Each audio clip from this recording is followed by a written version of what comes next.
आप सभी लोगों को मेरा बहुत बहुत नमस्कार। मेरे चैनल पर आप सभी का बहुत बहुत स्वागत है। परम पूज्य गुरुदेव के जीवन से जुड़े हुए चमत्कारों के क्रम में आज मैं आप सबके समक्ष एक नया चमत्कार, एक नई कहानी लेकर आई हूँ। आप लोगों को पसंद आए तो मेरे चैनल को लाइक और सब्सक्राइब ज़रूर करें। इससे मुझे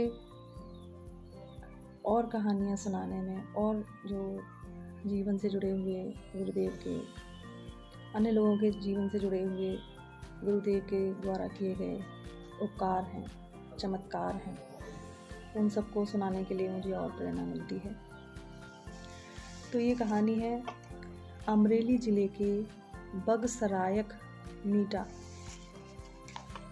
मांदोड़ा गांव के प्रज्ञापीठ में मैं अपनी माँ के साथ 6 वर्षों तक रहा। उस इलाके में पानी की बहुत दिक्कत थी। तब पूरे गांव में एक ही टैप नल था जो सुबह शाम 2 घंटे तक के लिए खुलता था। मेरे कमरे में नल तक पहुंचने के लिए जो रास्ता जाता था, उसी रास्ते में एक मकान बन रहा था जिसकी नींव हेतु 8 फीट गहरा गड्ढा खुदा हुआ था। कच्चे रास्ते के बीचों बीच खोदे गए उस गड्ढे पर लोगों के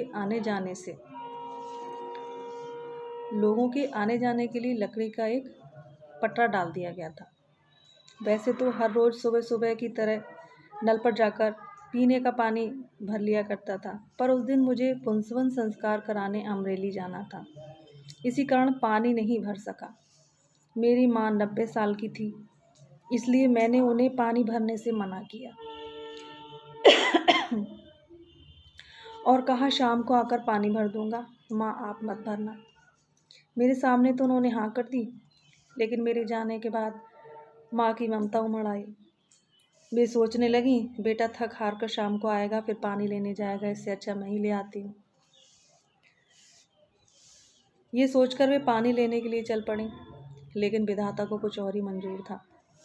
जब वो लकड़ी के पटरे पर पैर रखकर नींव के गड्ढे से ऊपर से गुजर रही थी, लकड़ी डगमग हुई, पैर फिसला और सीधे 8 फीट गहरे गड्ढे में जाकर गिर गई।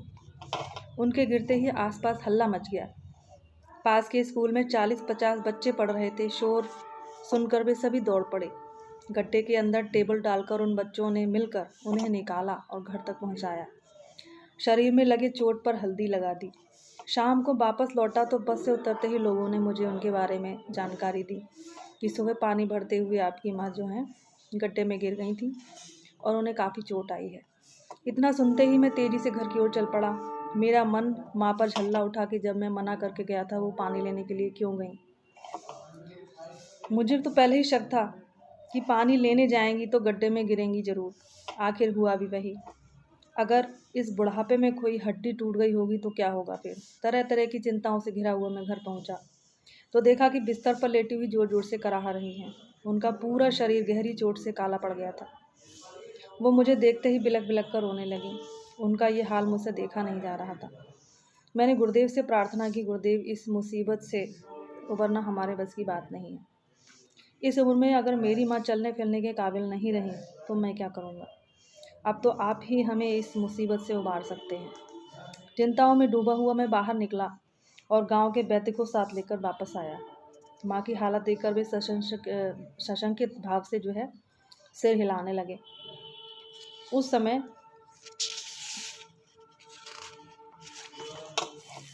माँ की स्थिति इतनी नाजुक थी कि वो अपने हाथ पैर की उंगलियां भी नहीं चला पा रही थी। उन्होंने कुछ दवाएं दी और जाते हुए कहा, पूज्य गुरुदेव पर भरोसा रखिए, उन्होंने चाहा तो सब ठीक हो जाएगा। गुरुजी का ध्यान करके मैं सो गया। प्रातः उठा तो देखा कि माँ के कमरे की बत्ती जली हुई है। सोचा माँ तो उठ ही नहीं सकती, फिर लाइट किसने जलाई। जिज्ञासावश माँ के कमरे में गया तो देखा माँ का बिस्तर खाली था।